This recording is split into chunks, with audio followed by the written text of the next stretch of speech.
Unlock the power of Stoicism. Live in the present moment. It's 3 a.m.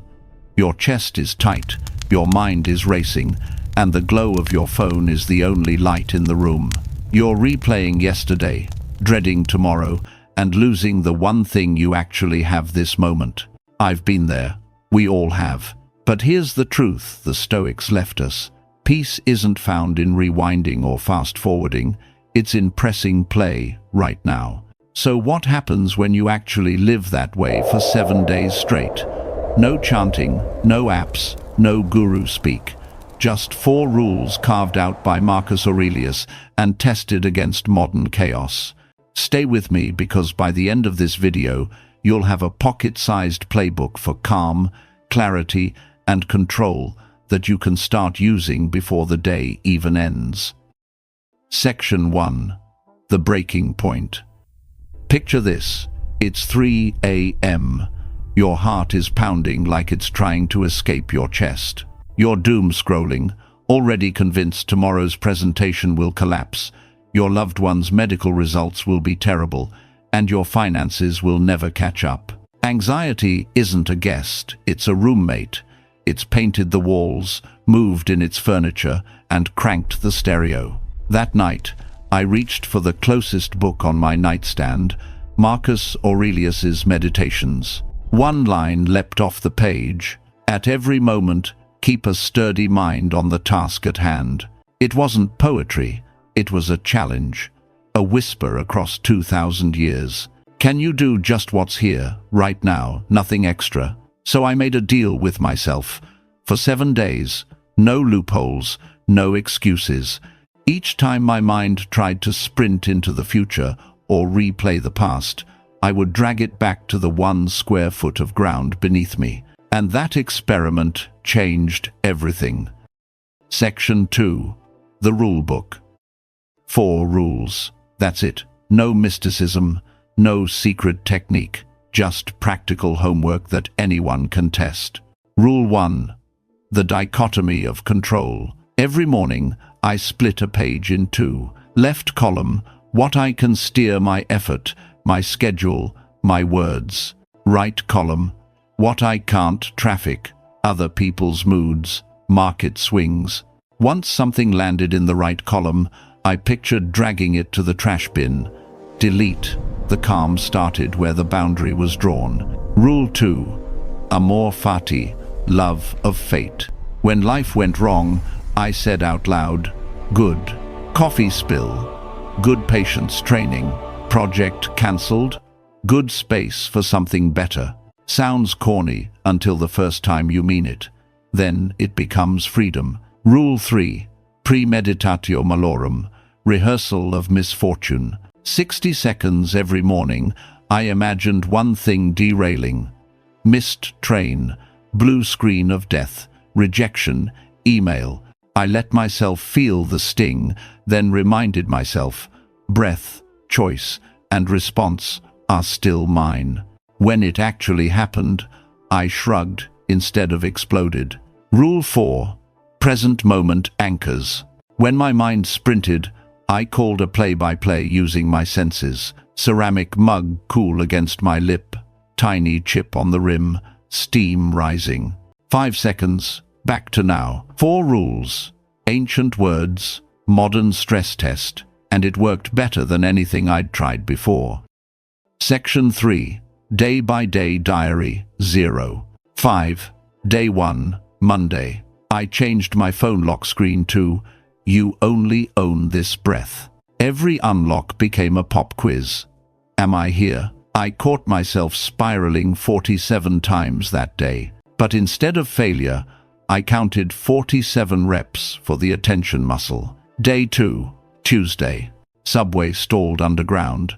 Normally I'd fume. Instead, I watched a toddler giggle at his reflection in the window. The giggle spread through the car like a wave. And there I was, smiling, unplanned, unpaid. Day 3, Wednesday. Mid-pitch, the client blindsides me with a question. Chest tightens, panic rises. I ask myself, can I control the curveball? No, only my swing. One breath, one clear answer, and the deal closes. Day 4, Thursday. That morning, I imagined my laptop crashing. 2 hours later, blue screen of death. I laughed. The IT guy stared like I'd lost my mind or found it. Day 5, Friday. Gratitude journal felt silly until I wrote, "A perfect burrito. I'll never taste the same way again." Dust floating in a late afternoon sunbeam. My neighbor's off-key whistle outside the window. By the third line, my chest felt warm, like soup had been poured in. Day 6, Saturday. No alarm. Rain traced lines down the glass. For an hour, I wasn't productive. I was present. The silence felt alive, like the pause between lightning and thunder. Day 7, Sunday. I noticed something small. I hadn't bitten my nails in 5 days. A 20-year habit gone not by fighting it, but by starving the anxiety that fueled it. Anxiety didn't die. It just stopped calling, because I quit leaving messages for the future. Section 4. Tools that made it stick. Evening review. Before bed, I wrote 3 quick bullets. Where did I wander today? What pulled me out of the present? How will I notice sooner tomorrow? No judgment, just data. Like a scientist reviewing lab notes. The note card. I carried an index card in my pocket. Return to the task at hand. Every time my hand brushed it, it was a reset button. 10 cents for priceless awareness. S-T-O-P. Stop. Take a breath. Observe what's real. Proceed with purpose. 20 seconds at a grocery line. A frozen Zoom call, even while brushing my teeth. A universal reboot. Breath pairing. I tied a conscious breath to tiny cues. Walking through doors, Slack notifications, the kettle's whistle. Each one pulled me back like a tether to now. Focus blocks. 2-hour work sprints, phone in another room. When I sat down, I pretended I was addressing a king, single-tasked, deliberate, zero distraction. It didn't make me faster, it made me consistent. And consistency compounds. Section 5. Friction I hit. The first 2 days, I bombed, constantly. Then came the second bomb, guilt for bombing. But Seneca's words cut through. We suffer more in imagination than in reality. So I dropped the guilt bomb and kept moving. At work, something strange happened. I skipped the usual gripe session, the daily ritual of trash-talking policies, bosses, co-workers. One colleague looked at me and asked if I was being sarcastic, just because I wasn't complaining. Turns out worry and cynicism had been my social glue. Letting go meant I had to learn new small talk, curiosity without contempt. Inside my head, the hardest friction was the what if loop. The brain loves cliffhangers. What if they think I'm stupid? What if it all falls apart? My counterpunch became, what now? That simple swap turned adrenaline into agency. If you feel the friction too good, it means you're grinding new grooves into the mind. That's progress in disguise. Section 6. The math after 7 days. Anxiety rated 0 to 10. The week before, 7.2. After 7 days of Stoic practice, 3.1. But here's the twist: numbers don't capture it. Because I stopped being that number. My deep work hours doubled, not from grinding harder, but from sealing the leaks where energy used to pour into fake futures. I slept 30 minutes longer on average, not because I forced rest, but because my mind finally stopped sprinting laps at midnight. I checked my phone less, made more eye contact, and even laughed in ways that weren't rehearsed or performed. The math was real, but the real win? I started to recognize myself not as a bundle of problems to solve, but as a person who could return to breath, to task, to now. Section 7. Biggest takeaway. The present moment isn't a luxury spa treatment, it's the operating system. Install it, and everything else work. Relationships, health runs smoother. The Stoics weren't teaching me to be robotic, they were teaching me to stop borrowing feelings from futures that may never exist. Here's the simplest drill. 10 times a day, swap speculation for sensation. Don't ask, what if? Ask, what is? Feel the coffee's heat. Hear the keyboard's click. Notice your child's voice. Even feel the weight of your feet on the floor. It looks small, but small is sovereign. Because if you can return to now, even for a breath, you've already reclaimed the only place power lives. Call to action, mid-roll. Here's your challenge. Pick one Stoic rule and test it for the next 24 hours. It tempted. Split your page into control and not control, or whisper good when something goes wrong, or rehearse one worst-case scenario and prepare your calm response, or anchor yourself in a single sensory detail right now. Just one rule, just one day. Then drop a comment. Which rule did you pick, and what shifted by tonight? I'll be reading every reply, and your story might be the exact lifeline someone else needs at 2 a.m. And if this lands, hit subscribe. Every week we walk this path together. Practical Stoicism for modern chaos. Section 8. Skeptic's Corner. Let's clear something up. Stoicism is not a magic pill. It doesn't replace therapy, and if you need help, get it. Full stop. But here's what it does. It goes after the root error. This fantasy that stewing in worry today will somehow protect future you. Newsflash.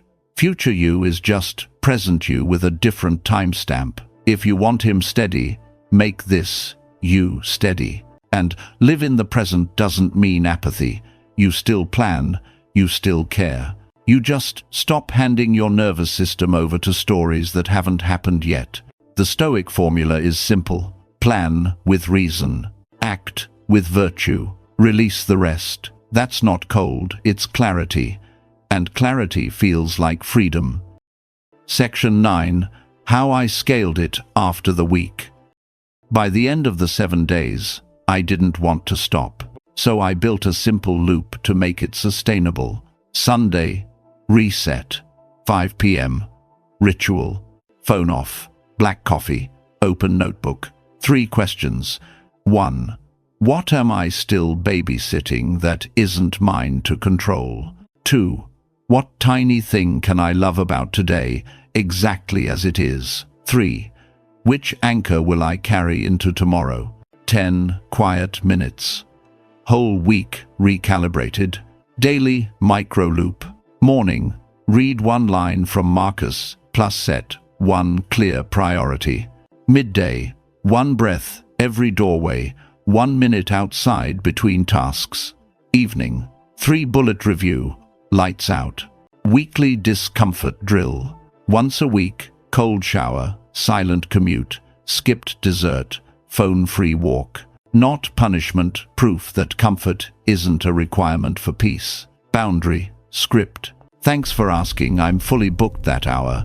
Could we do Thursday, or can you send notes? Simple, kind, firm, protecting the square foot of ground that's mine. This wasn't about hacks, it was about rhythm. A rhythm steady enough that chaos stopped dictating the beat. Section 10. The quote that sums it up.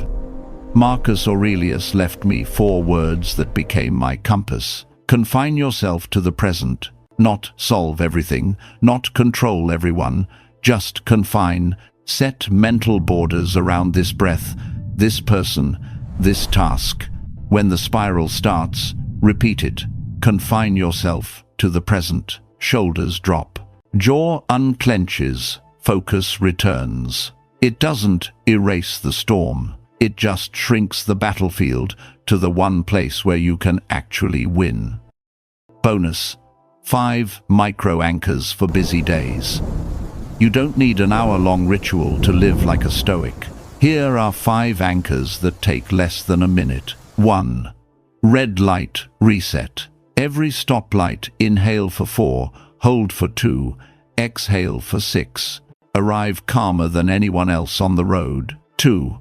Inbox gate. Before opening email, write 1 line. Success for this hour means. Then dive in. The inbox no longer owns you. 3. Cup check. First sip of coffee, tea, or water. Name 3 sensations. Heat, texture, scent. 5 seconds to return to your body. 4. Door frame drill. Every doorway, drop shoulders, unclench jaw, soften gaze. Enter on purpose, not on autopilot. 5. Pocket stone. Keep a small stone or coin. Every touch equals 1 breath plus 1 question. What is mine to do next? Tiny choices, massive peace. Common mistakes most people make.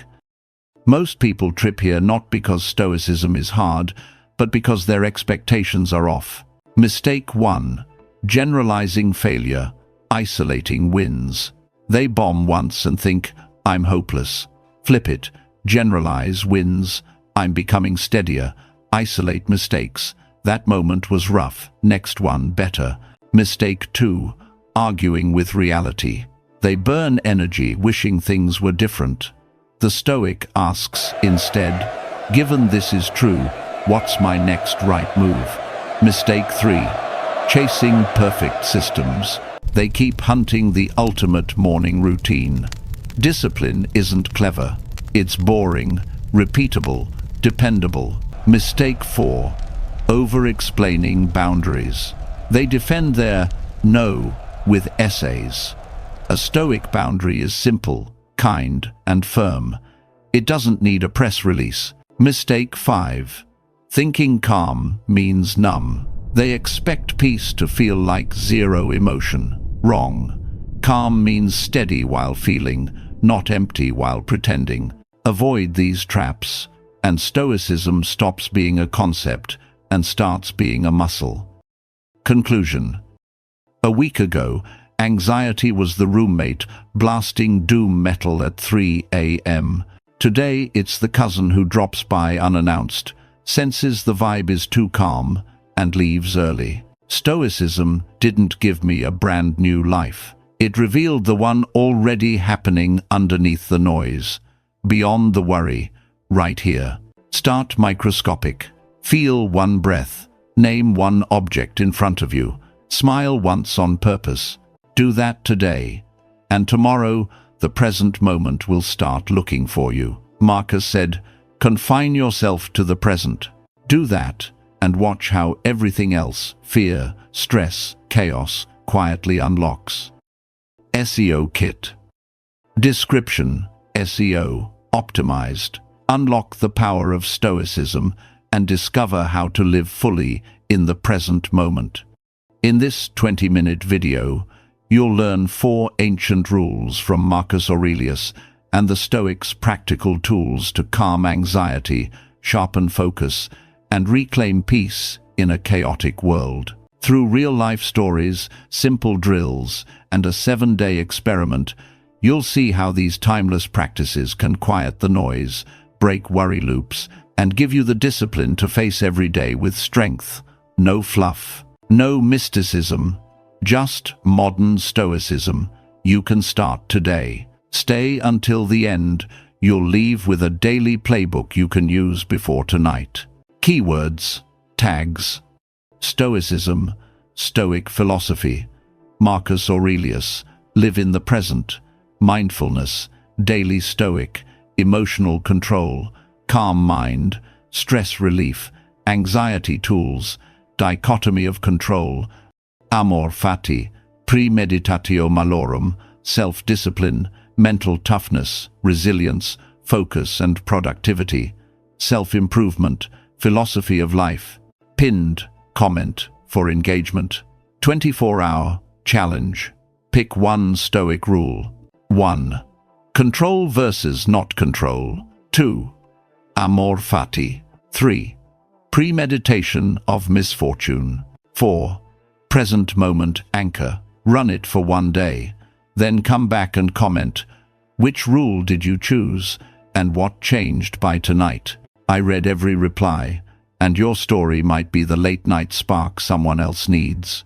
If this helped, hit subscribe for weekly Stoic toolkits. Discipline shared is discipline doubled.